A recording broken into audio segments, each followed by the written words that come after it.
নিজেরাই ওই দোষে দোষী, যার কারণে মনে করে আমিও যেমন খারাপ ওনরা মনে এরকম খারাপ। তাই ছাড়া আল্লাহ পাক নবী রাসূলদেরকে পবিত্র করে বানিয়েছে। নবী আলাইহিমুস সালামকে আল্লাহ পাক দুনিয়ায় পাঠিয়ে সমস্ত নবীদের দায়িত্ব দিয়েছে। নবীরা মাদ্রাসায় পড়াইতেন না, এরকম মাদ্রাসা ছিল না। KG, kindergarten, high school, college, primary, বিশ্ববিদ্যালয় এরকম সিস্টেমের শিক্ষালয় বিদ্যালয় ছিল না। নবীদের দায়িত্ব ছিল, নবীরা এভাবে মাইকও পাইতেন না, কথা বলেন। আর নবীরা লেখালেখানির মাধ্যমে উম্মতকে লেখাপড়া শিখেন নাই। কোনো নবীর হাতের লেখা বই পুস্তক খুঁজে পাওয়া যাবে না। তবে সব নবী বক্তা ছিলেন, সব নবী বক্তা ছিলেন। আম্বিয়া আলাইহিমুস সালামকে আল্লাহ তাআলা বয়ান করার জন্য উম্মতের কাছে পাঠিয়েছেন। আমাদের নবীকে আল্লাহ পাক বলেন, ওমা আলাইকা ইল্লাল বালাগ, আপনার দায়িত্ব উম্মতের কাছে পৌঁছিয়ে দেওয়া। ইয়া আইয়ুহার রাসূলু বাল্লিগ মা উনজিলা ইলাইকা মির রাব্বিক, হে নবী আপনি আপনার উম্মতের কাছে আল্লাহর পক্ষ থেকে যা কিছু পেয়েছেন পাওয়া কথাগুলো পুঙ্খানুপুঙ্খ উম্মতের কাছে পৌঁছাইয়া দিবেন। একটা কথাও গোপন করতে পারবেন না।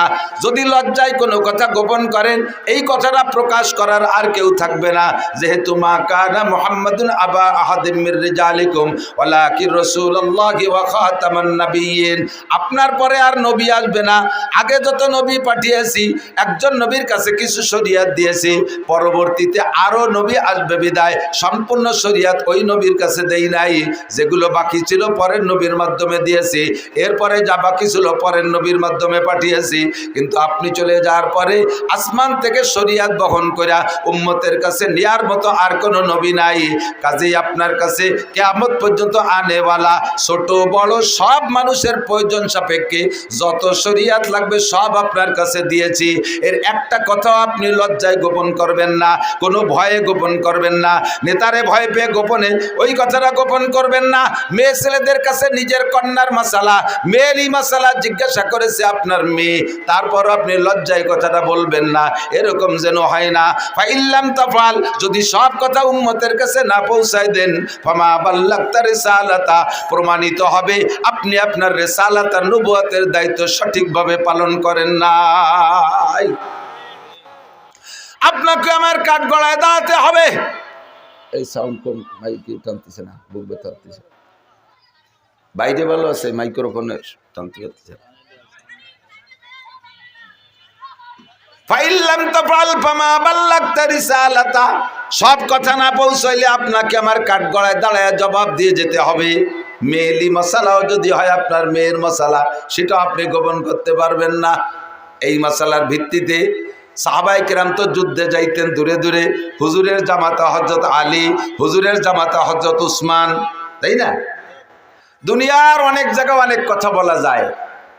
খেয়াল করেন, পুরুষরা পুরুষের সাথে বা পুরুষরা মেয়েদের সাথে অত গোপন কথা বলতে পারে না, মহিলারা মহিলাদের সাথে যত গোপন কথা বলতে পারে। সাউরি বিটার বোর সাথে একেবারে পেটের ভিতরে সব কিছু খুলিও বলতে পারে, শুনতেও পারে, কিন্তু তাই বলে শ্বশুর জামাইয়ের কাছে অতটা ক্ষতিও পারে না, শুনতেও পারে না, ঠিক না? বাপের ছেলের সাথে আভ্যন্তরীণ অনেক কথা বলতে পারে না, বলে না, কিন্তু মারা মেয়েদের সাথে একেবারে এ টু জেড সব বলা বলি করে। নবী আলাইহিস সালাতু ওয়াস সালাম যখন এই অর্ডার পেয়েছেন, অর্ডারটা পালন করার জন্য একটা লাইন লাগবে, মেয়েলি মশালাগুলো সাপ্লাই দেওয়ার জন্য একটা পথ লাগে, মেয়েদের মাধ্যমে পৌঁছাবে। খাদিজাতুল কুবরা রাদিয়াল্লাহু তাআলা আনহা বেঁচে নাই, স্ত্রী সবে মাত্র শুধুমাত্র সিদ্দিকা আয়েশা, তাও অল্প বয়সী মেয়ে। মুজাহিদিন সাহাবায়ে কিরাম বাহিরে বাইরে যুদ্ধে যায়, লম্বা লম্বা টাইম বাইরে থাকে। একটা মাসালা আল্লাহ পাক রব্বুল আলামিন নবী পাককে জানাই দিয়েছে, এই মাসালাটা আপনি ক্লিয়ার করেন। কি মাসালা? হযরত ফাতেমাকে ডাইকে বলছে, মা ফাতেমা, তোমার স্বামী আলী যুদ্ধের একজন মর্দে মুজাহিদ, কখনো কখনো সেনা প্রধান হয়ে কোথাও যাওয়া লাগে, লম্বা লম্বা টাইম সফরে থাকা লাগে। ও মা, আলী তোমার থেকে দূরে থাকলে আর তুমি আলীর থেকে বিচ্ছিন্ন থাকলে তোমার আভ্যন্তরীণ চরিত্রকে কন্ট্রোল করে তুমি কতদিন ভালো থাকতে পারো, কতদিন পর্যন্ত নিজেকে নিয়ন্ত্রণ করতে পারো, আর এরপরে কতদিন বেশি হয়ে গেলে তোমার মধ্যে অস্থিরতা শুরু হয়, আর তুমি তখন স্বামীর অপেক্ষায়, স্বামীকে না পাইলে অন্যদিক মন চলে যাওয়ার সম্ভাবনা এসে যায়। এরকম ভয় কখন হয়, কতদিন তুমি স্বামী ছাড়া বিচ্ছিন্ন থাকতে পারো। বাপে যদি মেয়ের কাছে এই কথা জিজ্ঞেস করে, আর মেয়েটা বা কেমন মেয়ে, এ মেয়েটা কি আমাদের দেশের মেয়েকে মতো নাকি যে হাফ প্যান্ট পরে শিয়ানা মাইয়া বাপের হাত ধরে ঘুরিয়ে বেড়ায়? শিয়ানা যুবতী মাইয়া একটা টেপ পরিয়ে, একটা স্কিন টাইট প্যান্ট পরে বাপের সাথে কলেজে পড়া মাইয়া বেশ মার্চ করে বেড়ায়। কুত্তয়ে দেখে লজ্জা পায়, আমরা ওরকম ঘুরি নিয়ে, আমরা ওরকম শিয়ানা সাল মাইয়া নিয়ে ঘুরি বেড়াই নিয়ে। কি ফাতেমা রাদিয়াল্লাহু তাআলা আনহা সাইয়্যিদাতুন নিসাই আহলিল জান্নাহ, জান্নাতি নারীদের নেত্রী, কথা বলেন ঠিক না? এই শর্মিলা মহিলা হাসান হুসাইনের মা, শেরে খুদা আলীর স্ত্রী, বিশ্ব নবীর কলিজার টুকরা মেয়ে, পর্দা কি বলা হয় সরবের একেবারে শীর্ষ গোল্ডেন এ প্লাস প্রাপ্ত মেয়ে। এই মেয়ের কাছে জিজ্ঞাসা করছে বাপ নবীতে, মা স্বামী ছাড়া কতদিন থাকতে পারো? এটাতে একান্ত আভ্যন্তরীণ গোপন কথা। হযরত ফাতেমা লজ্জায় মাথা লুকিয়ে ঘুমটা মুড়িতে বসে রয়েছে। আব্বা এতদিন পর কি জিজ্ঞাসা করলেন? এটা তো মারা জিজ্ঞেস করতে পারে, আপনি আব্বা হয়ে কিভাবে জিজ্ঞেস করেন? কয় মা, তোমার মা তো খাদিজা বেঁচে নাই, কাজেই তোমার কাছে আমার সরাসরি জিজ্ঞেস করতে হবে। এখান থেকে শরিয়াত গঠন করা লাগবে। যদি আমি এই কথাটা গোপন করি আর তুমি লজ্জায় চেপে যাও, মাসালাটা লুকায় থাকবে, মাসালাটা কোনোদিন আত্মপ্রকাশ করবে না, সাহাবায়ে কেরাম আর মাসলা খুঁজে পাবে না, উম্মতে মহা বিপদে পড়ে যাবে। কাজেই বলো মা, বলো কতদিন স্বামী ছাড়া থাকতে পারো? ফাতেমা লজ্জায় না বইলা ঘরে চলে গেছে। মা ছিলেন আয়েশা, ফাতেমার বয়স আবার আয়েশার চেয়ে বেশি।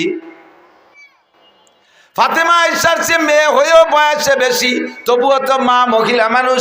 আব্বা জিজ্ঞেস করছে নাসর বান্দা, মায়ের কাছে যে বলতেছে আম্মু আপনি আব্বুকে বলে দেন আমি আমার স্বামী ছাড়া 4 মাস পর্যন্ত, আমি আমার স্বামী ছাড়া 4 মাস পর্যন্ত দূরে থাকতে পারি। 4 মাসের পরে যাইয়া আমার স্বামীর শখ আসে, স্বামীকে কাছে পাইতে শখ হয়। 4 মাসের পরে যে আমার ভিতরে অস্থিরতা আসে।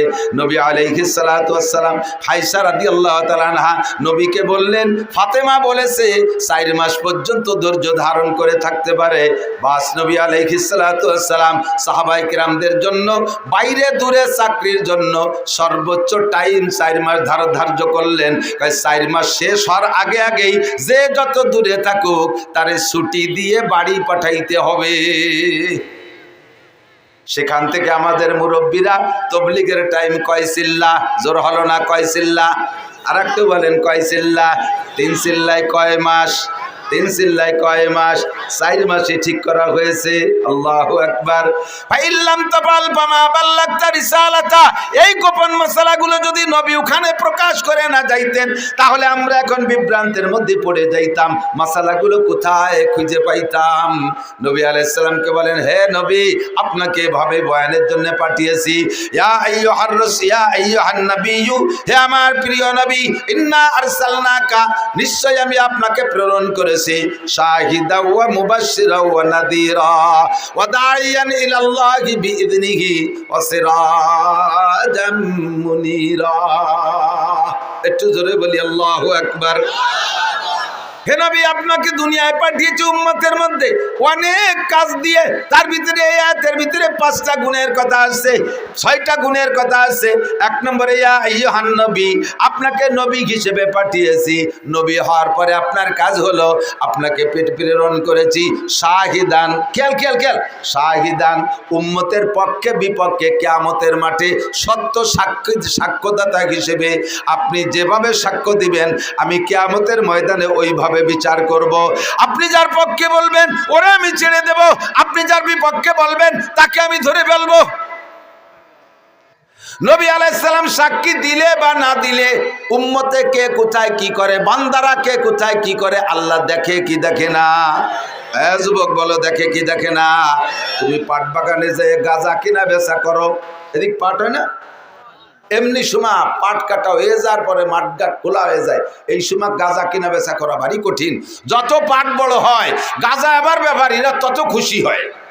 খুব নিরাপদ জায়গা, কারণ পুলিশও জায়গা যে দায় ধরতে পারবে না, জড়ায় গড়ায় পড়ে যাবে। তুমি যে জায়গা দাঁড়াইয়া যা করো না কেন, মুখ থেকে যে কথা বের করবা সে কথা ফেরেশতারা, গোয়েন্দা ফেরেশতারা কাঁধে বসে লেখে এবং সব অডিও ভিডিও করে রাখে। সাথে সাথে আমার আল্লাহ দেখে কি দেখে না? আল্লাহ বান্দাকে যেভাবে দেখেন এই দেখা হিসাবে বিচার করবে না, বিচারের জন্য সাক্ষী ব্যবহার করবেন। আর সত্য সাক্ষী হবে আমাদের জন্য আমাদের নবী। বলেন না সুবহানাল্লাহ। আল্লাহু আকবার। নবী পাক বললেন, আল্লাহ আমি সাক্ষী দেব কাদের পক্ষে? বিপক্ষে। আমার সামনে যারা আছে এদের সম্পর্কে বললে সত্য হবে, যারা চলে গেছে পিছনে, আর যারা সামনে আমি মারা যাওয়ার পরে আসবে তাদেরকে তো দেখি নাই আর দেখব না, তাদের ভালো মন্দ আমি কিভাবে বলবো?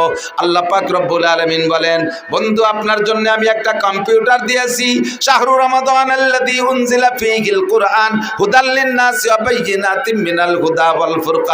আপনাকে একটা কম্পিউটার দিয়েছি, ওই কম্পিউটারের ভিতরে আদম থেকে নিয়ে নয়, শুধু আমার সৃষ্টির সূচনা থেকে নিয়ে আপনি পর্যন্ত, আপনি থেকে কিয়ামত পর্যন্ত যা ঘটেছে আর ঘটবে, যা এসেছে আর আসবে, যা আবিষ্কার হয়েছে আর হবে, যা ছিল না আর যা কি বলা হয় হবে, এই সবগুলো ওই কম্পিউটারের মধ্যে আছে। আপনি শুধু সফটওয়্যার চেঞ্জ করবেন, আপনি পৃষ্ঠা উল্টোবেন আর এক একটা করে দেখবেন, আর ওই কম্পিউটার দেখে দেখে আপনি যেভাবে যা বলবেন ওই কথা কেউ অস্বীকার করতে পারবে না, কারণ কম্পিউটারের নামে আমি লিখে দিয়েছি জালিকাল কিতাবু লা রাইবা ফীহি। আল্লাহু আকবার। এই কিতাবের মধ্যে কোনো সন্দেহ নাই, এই কম্পিউটারের মধ্যে কোনো সন্দেহ নাই। ব্যক্তি জীবনের সংবিধান, পারিবারিক জীবনের সংবিধান, অর্থনৈতিক জীবনের সংবিধান, সামাজিক জীবনের সংবিধান, রাজনৈতিক জীবনের সংবিধান, আন্তর্জাতিক জীবনের সংবিধান, সম্পূর্ণ সংবিধান ওই কম্পিউটারের ভিতরে আছে। কম্পিউটার নাম হলো আল কোরআন। একটু জোরে বলেন কি কিতাব? কম্পিউটারের নাম কি? যে 6টা বিধানের কথা বলেছি কোরআনে আছে না নাই? হুজুর বলেন, মান জাআলাল কুরআনা আমামাহু, যে ব্যক্তি কোরআনকে সামনে নিয়ে চলবে, কোরআনের ভিতরে তার সবকিছু দেখতে পারবে। কোরআন একটা আয়না, কোরআন একটা গ্লাস, কোরআন একটা কম্পিউটারের সফটওয়্যার, ওর ভিতরে তুমি দেখতে পারবা, ওর ভিতরে সব দেখতে পারবা। তোমার ব্যক্তি জীবনের প্রয়োজন সব ওর মধ্যে আছে, পারিবারিক জীবনের সব কিছু ওর মধ্যে আছে, তোমার অর্থনীতি ওর মধ্যে আছে, তোমার সমাজনীতি ওর মধ্যে আছে, তোমার রাজনীতি কোরআনের মধ্যে আছে না নাই? কথা বলেন আছে না নাই? তোমার আন্তর্জাতিক নিয়ম কোরআনের মধ্যে আছে। কাজেই কোরআনকে সামনে নিয়ে যে ব্যক্তি চলবা, ওর চলাটা, ওর জীবন বিধান, ওর জীবন যাপন হবে আল্লাহ চাহি রব চাহি জীবন যাপন। আর যার জীবন যাপন হবে রব চাহি, নবী পাক বলেন কাদাহু ইলাল জান্নাহ, হাসরের মাঠে কোরআন খানকে আপনার সামনে ছেড়ে দেওয়া হবে, আর কোরআন আপনার হাত ধরে দেয়াত কো আপনারা হাত ধরে বেচতে নিতেও না। কোরআনে হাত ধরে বলবে, তাল মাই আমার সাথে আসেন, কাদাহু ইলাল জান্নাহ, কোরআনে হাত ধরে টানতে টানতে জান্নাতের মধ্যে পৌঁছাইয়া দিবে। বলেন সুবহানাল্লাহ। ওয়ামান জাআলাল কুরআনা খালফা যারিহি, আর যে ব্যক্তি কোরআনকে পিছিয়ে রাখবে, কোরআনের সংবিধান ভালো লাগবে না, কোরআনের আইন পছন্দ হবে না, কোরআনের আইনকে জুলুম মনে করবে, আছে না নাই? কথা বলেন। যে যেমন তার স্বভাবও, কোরআনের আইন সবার ভালো লাগার কথা না, সব জিনিস সবার ভালো লাগেও না। কথা কয় না? আতর, আতর ভালো না মন্দ? আতর আপনাদের ভালো লাগে সবাই? Thank you, welcome. আতর ভালো লাগে না এরকম কোন মানুষ আছে? আছে। মেথররা আতর পছন্দ করে না। সুইপার, সুইপার ওই যে শাড়ি পায়খানা পরিষ্কার করে না, ওরা ওকে পকেটে জীবনও আতরের শিশি পাবেন না। কোদাল একখান গাড়ে, বালতি একটা হাতে, আর সাথে একটা কেরোসিনির টব, আতর নাই। মেথররা আতর সহ্য করতে পারে না। আর সুসো, সুসো চেনেন? শিখে শিখে ওই যে ইঁদুরির মতো রাত্রি টিপ মারে, দিনই দেখা যায় না। কতক্ষণ গায়ে তার তিব্বত আতরের গিরান। একটা শিখে চলে গেলি পারা 3 মাইল দূরিতে টের পাওয়া যে ভদ্রলোক এই জায়গায় যে গেছে, জেন্টেল এই পথে হাঁটছে, ঠিক না? এই শিখে আতর পছন্দ করে না। বিশ্বাস না হয়, আপনার ঘরে যদি চিকের দ্রব্য থাকে, উপদ্রব্য থাকে, কোনো চাই কোনো মেশিন যে বাইরে সাফ করতে পারতেছে না, 20 টাকা দামের একটা আতর কিনে ঘর ভরে ছড়াই দেবেন, যে কয়দিন আতরের ঘিরান থাকবে ওই কয়দিন সুসো ঢুকবে না। ওরা এই আতর পছন্দ করে না। আর মেথরে আতর পছন্দ করে না। এক মেথর বাড়িতে বেরোইছে বালতি বুলতি নিয়ে, বাজারের ভিতর দিয়ে হঠাৎ করে যেই গলিতে আতরের ব্যবসা, ওই গলির মধ্যে দিয়ে ঢুয়ে পড়ছে। আর সকালবেলা আতরওয়ালারা দরজা খোলার সাথে সাথে একটা আলগা গিরান বেরোয় না, তেলের দোকানের সামনে তেলের গিরান, ওষুধের দোকানের সামনে ওষুধের দোকান গিরান, জালির দোকানের সামনে মাছের গিরান, ঠিক আছে না, পোলট্রির দোকানের সামনে পোলট্রির দুর্গন্ধ, এর তো সব জায়গায় আছে। তা আতরের দোকানে যখন খুলছে, এর মধ্যে ওই ভদ্রলোক গেছে বালতি বলতি আতর, আলগা গিরান নাকে আইসে মাথায় চক্কর দিয়ে পড়ে গেছে। আর আতর ব্যবসায়ীরা তো স্বাভাবিক একটু হুজুর কিলাসের ভয়তে হুজুর কাঁপতি কাঁপতি ডাক্তার কবিরাজ নিয়েছে, আল্লাহ যে বিপদ আপদ এমনি আমাকে নামে বোমা মারার দোষ। সেজন্য কলেজে এই হুজুর বোমা মারছে ভিতরে। তিনি ডাক্তার কবিরাজ আইনিয়া চিকিৎসা করে সুস্থ করার চেষ্টা করতেছে, কোনোভাবে হুশ হয় না, লোকজন তো চলিয়ে আসছে ধরো। এরপরে ওর বাইরে, ওর পকেটেতে মোবাইল বেরোয়, বাইরে ফোন দিছে, আপনার ভাই এরকম অজ্ঞান হয়ে পড়ে গেছে বাজারের ভিতরে, তাড়াতাড়ি আসেন। তো ভাই জিজ্ঞেস করছে, পড়ছে কোথায় তাই কও, ও তো যে কোনো জায়গা পড়া লোক না, দেশের যত পচা পায়খানা আমরা ওরে যে সাফ করি, যত দুর্গন্ধ হোক, 4-5 দিনে পচা লাশ তাও ওরে যে উঠোই, পুলিশে আইসে দমেও হাত দেয় না, ওই উঠোই সেগুলো। ও তো যে কোনো জায়গা পড়া লোক না, হার্ট তো হেভি। পড়ছে কোথায়? কয় খালেক মোল্লার আতরের দোকানের সামনে। ওর ভাইকে, হ্যাঁ আমিও তাই জানি, ও যে কোনো জায়গা পড়া লোক না। এখনো কি ওখানে? বলে হ্যাঁ এখনো ওখানে। ওই জায়গার রাইখে ডাক্তার বাইটে খাইলে হুশ হবে না, ওখান থেকে সরাও। আপাতত ওই পায়খানার দ্বারে নাও, না একটা পোলট্রির দোকানের সামনে নাও, ও যা পছন্দ করে ওখানে নিলে হুশ আসবে। আর যদি পারো একটু পচা পায়খানা নাকে মাখায় দাও, তাহলে আর ডাক্তার লাগবে না। সত্যি হয়ে যাচ্ছে, সরাই পোলট্রির দোকানের সামনে নিয়ে একটু মুরগির পায়খানা মাখাই দিছে, সেই বলছে নিয়ামত কোন জায়গা পালিয়ে দি তোরা।